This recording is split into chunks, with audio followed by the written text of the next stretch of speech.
salsa. Vámonos! Traditionally, in Mexico, we use salsa to enhance the spiciness of our dishes. So you either pour it over your dish or you use it to cook your dish in. We really don't use it as a dip. The salsa I'm doing today is called salsa molcajeteada. Its name comes from the pre-Hispanic tool that it's used to make it. This big girl right here. This is called molcajete. A molcajete not only represents the heritage of our gastronomical culture, it also represents the art and labor of miners and artisans who harvest the stone, volcanic stone, and carve it by hand. You can get molcajetes from various regions of the country. You can find them in Veracruz, Jalapa, Oaxaca, Puebla, Estado de Mexico, Michoacán, Hidalgo, and even Guanajuato has managed to get a trademark collective registration for their molcajetes, which make them even more valuable. Molcajete comes from the Nahuatl, molcajetl. Moli means sauce, and cajetl means bowl or cup. It also comes with this little fella here. This is called tejolote. Tejolote also comes from the Nahuatl and means basically stone cylinder, something around that. And this piece is used to mash or grind the ingredients that you put in here.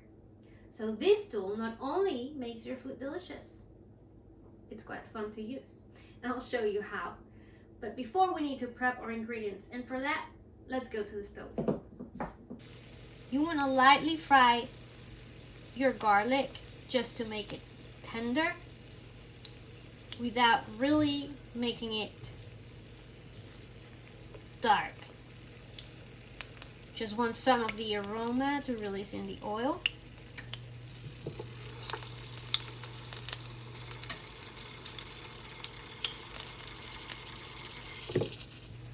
And this is good enough for me.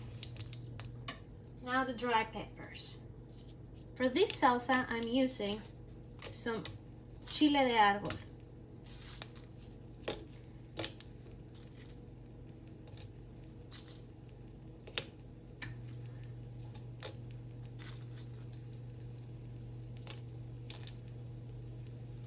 As you can see, as soon as I put my peppers on it, they start getting puffy. And that's really all you want. You don't want them to turn brown, you don't want them to change color. Otherwise, they're gonna turn a little bit bitter. So you just wanna lightly and quickly move them around and take them out. If you don't like your salsa that spicy, you can use less than what I'm using. So I prepare my pan with a piece of aluminum because I'm planning to char the rest of my ingredients, and with this, the cleaning is so much better. I'll simply start arranging my jalapeños, serranos, a couple of tomatillos, and my tomatoes. And I almost forget, half an onion. This will be basically a process of waiting, tossing and turning your ingredients until they have the char that you prefer. Some of them will take longer than others, depending on the size and the water content of each. So you can start removing them as soon as you think they're ready. Make sure that you move around your tomatoes because those are the hardest to get evenly grilled. As you can see, my pan would be a mess without a piece of aluminum under it. So I highly recommend it. I also highly recommend you to either have your fan on or a window open, because the smell of the peppers gets to your throat. So just be aware. So I forgot to hit record when I was grinding the salt and garlic, so I made this very accurate animation for you to see.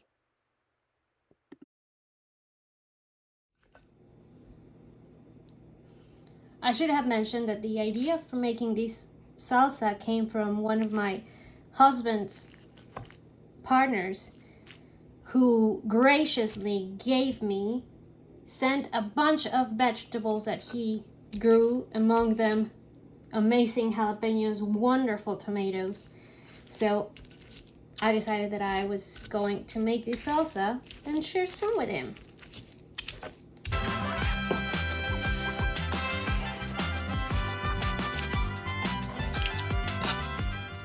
So now I've added el chile de árbol. As you can see, I chopped it roughly. It's gonna be really hard to fully break it, and I left the seeds. Of course, if you want your salsa to be milder, you can totally cut the little tip, the top tip of your pepper, and just get rid of the seeds before you cook them. At this point, I'm incorporating the tomatoes and pieces of onion that got left behind. And this is gonna be the water or the liquid that the salsa is gonna have. You're gonna finish mashing it, give the texture that you want. Remember, it's a molcajeteada. So that means that you're gonna find pieces and bits of different ingredients. It shouldn't be totally pureed. You could, of course, if you want it that way, but traditionally, this is the way that we go. We like it chunkier and with more texture. But let's keep going.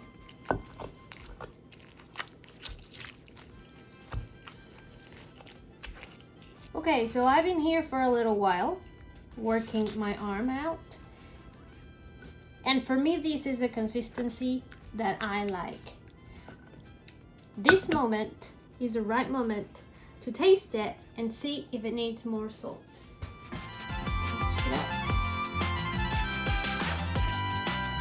It definitely can do more salt.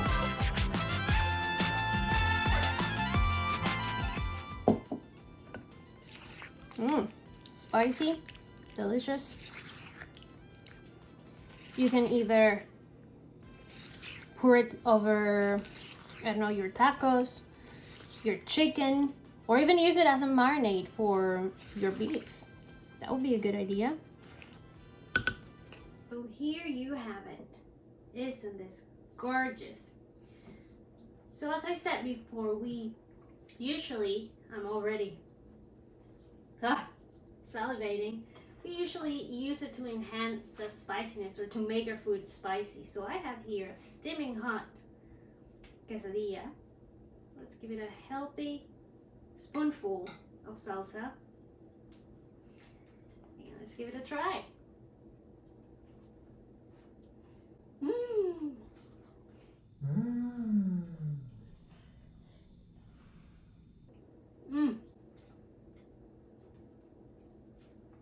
Messy.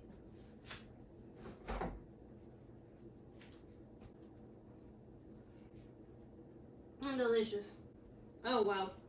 But also, let's try it a la americana. I don't have chips, but I have tostadas. Let's see.